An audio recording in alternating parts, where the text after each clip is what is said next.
Bonjour les amis, au fil de mes réflexions et de mon grand âge, de mon avancée en âge et en sagesse, je suis arrivé à une conclusion, la mère de toutes les conclusions en fait, qui est la suivante. La Bible nous donne les clés de compréhension de l'univers, tant de la modalité de fonctionnement, comment ça fonctionne, tant du comment que du pourquoi, tant de la finalité. Tout est dans la Bible. Tout. Certains des livres sont sur une échelle de temps dont nous ignorons tout, puisque c'est un temps qui s'inscrit dans l'éternité divine, mais le pourquoi et le comment sont dans la Bible. Ça, c'est une certitude. Je dois dire même que c'est ma seule certitude et qu'elle entraîne énormément d'autres certitudes, à savoir que le narratif qui nous est enseigné, inculqué au forceps comme la vérité, on va dire depuis Darwin, et en particulier depuis la Révolution française, n'a qu'un seul but, outre le fait de nous faire prendre des vessies pour des lanternes, c'est de ancrer dans nos esprits que la Bible est une fable moyenâgeuse qui est adaptée aux hommes moyenâgeux, non évolués, non progressistes. C'est pas fait pour l'homme 2.0 qui comprend tout. Et donc tout ce narratif-là, c'est du bidon. Alors on peut aller juste dans notre époque, on nous raconte que la Terre a 4,5 milliards d'années, ou 3, ou 7, enfin, peu importe les versions. À ce niveau-là, ça n'a plus aucune importance.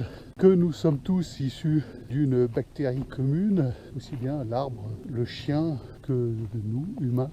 Que la Terre n'est pas au centre de l'univers, qu'elle est en mouvement, que ce n'est qu'une poussière d'étoiles, que nous ne sommes que des poussières d'étoiles, arrivées ici par des contingences hasardeuses, des météorites, etc. Enfin, vous connaissez la musique. Et puis on tire le fil du narratif, j'allais dire du mensonge, qui nous dit que nous avons marché sur la Lune, que Kennedy a été assassiné par Oswald, que nous irons bientôt marcher sur Mars, que Thomas Pesquet n'est pas un acteur FM et tourne autour de nous en nous faisant des petits coucous régulièrement, que le sida n'est pas une monstrueuse arnaque et est lié à un affreux rétrovirus inconnu qui n'a jamais été ni isolé, ni séquencé, ni quoi que ce soit d'ailleurs, que le vaccin d'une manière générale a sauvé l'humanité et la sortie du Moyen-Âge, que le Moyen-Âge est un espace de temps ténébreux, obscur, durant lequel les hommes croyaient dans les forces du mal et dans les sorcières, mon Dieu, que les feux de la cathédrale de Paris à nos forêts de Gironde sont arrivés là de manière accidentelle. La liste est longue, mes amis. On tire sur le narratif et tout le plan maçonnique athée qui se déroule sous nos yeux. Alors ce qui est extraordinaire, c'est qu'aujourd'hui, il y a beaucoup de gens qui se réveillent, qui ne peuvent plus croire parce que ça va trop loin. Là, franchement, ça va trop loin. Il y a beaucoup de choses qui vont trop loin. Mais le système les tient tout de même. Je vous donne un exemple tout bête. Vous ne croyez pas dans le narratif du Covid, par exemple. Vous ne croyez pas que monsieur B de l'agence PFE va vous sauver avec son pic-pic. Mais par contre, vous croyez dans l'efficacité globale des pic-pics. Sauf que croire en l'une de ces fables contemporaines, c'est croire en toutes. Tout est lié. Tout est lié, mes amis. Vous ne pouvez pas dire « Ah, je crois que l'on a marché sur la Lune. Ah oui, on ne peut pas remettre ça en question. Je crois que la Terre est ronde.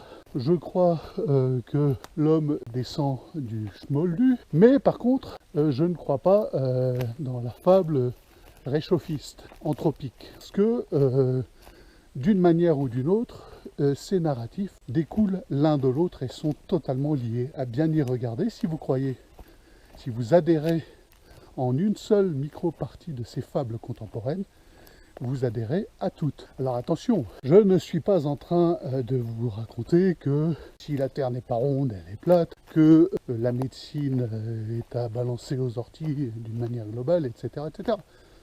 Je ne raconte pas ça, moi je dis qu'il y a des choses que l'on ignore et qui nous sont décrites de manière explicite et sérieuse dans la Bible et suffisent à notre compréhension. Tout ce que nous raconte actuellement, je vais dire pseudo parce que c'est pseudo, science contemporaine, n'est que fable et lucubration. Les exoplanètes, la course de la Terre dans l'univers et la vie nécessairement existante ailleurs, etc., etc. Tout ça, c'est pour fasciner le troupeau dont je fais partie, que nous sommes, et pour le sortir de la croyance en l'acte créateur, pour l'extirper de cette croyance fondamentale. Puisque de cette croyance-là découle toute l'éthique de vie. Si vous tirez le fil de cette croyance, puisqu'il y a un fil d'un côté, puis il y a un fil de l'autre, vous arrivez à une conclusion évidente, la nécessité du salut par le Christ. Ça, c'est l'ennemi du système, l'ennemi fondamental du système, dans lequel j'inclus les forces du Vatican actuelles, malheureusement. Voilà, les forces du nouvel ordre mondial.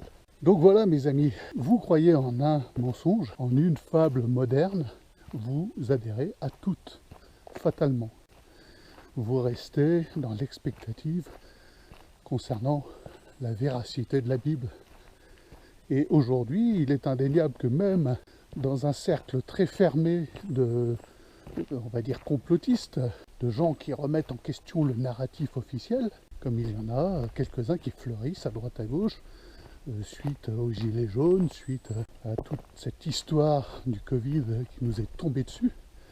Eh bien, si vous dites, moi, je crois que la Bible dit vrai, que la Terre a peut-être 6000 ans, je ne vais pas donner de date précise, ni de durée précise, mais que c'est une vraisemblance dictée par l'évidence, que Dieu crée à partir de rien. Donc il crée l'humanité, il crée l'arbre, il crée la grenouille, il crée le triton, il crée le chien, tel quel, sans avoir aucun besoin de modifier sa création par un processus quelconque. Si vous racontez ça dans ces cercles, on vous prend pour un doudingue. Quoi, vous ne croyez pas dans l'évolution? Non, je ne crois pas dans l'évolution. Ce n'est pas un objet de croyance pour moi. Voilà. Donc, partant du fait que je pense que la Bible dit vrai, j'en suis même persuadé, c'est une de mes certitudes, eh bien je rejette l'intégralité, entendez-moi bien, du narratif scientifique contemporain. C'est une des conséquences de cet acte de foi en ce récit sacré qui nous est dicté directement par le Créateur. On ne peut pas adhérer plus ou moins, être le cul entre deux chaises sur certains sujets, se dire ah oui mais ça c'est vrai, ah non mais ça c'est trop ridicule pour mon cerveau d'homme occidental, et j'ai toujours pensé que, et j'ai toujours cru que, et oui le sida est une maladie épouvantable. Bon, vous regarderez, la preuve est faite que non. Oui, il y a bien des syndromes d'immunodéficience, mais très très clairement le pseudo-rétrovirus n'y est pour rien. Bon. Et tout le narratif engendré autour de cela, de peur et de crainte, eh bien vous voyez la queue de la comète dans le narratif que nous subissons ces 2 dernières années. Et vous voyez bien que tout est lié, puisque ils n'hésiteront pas, ces gens qui tirent les ficelles, dont certains sont des victimes abruties. Je pense que la plupart des journalistes vont répéter, gober toutes ces fables avec la certitude et la morgue de leur bêtise profonde.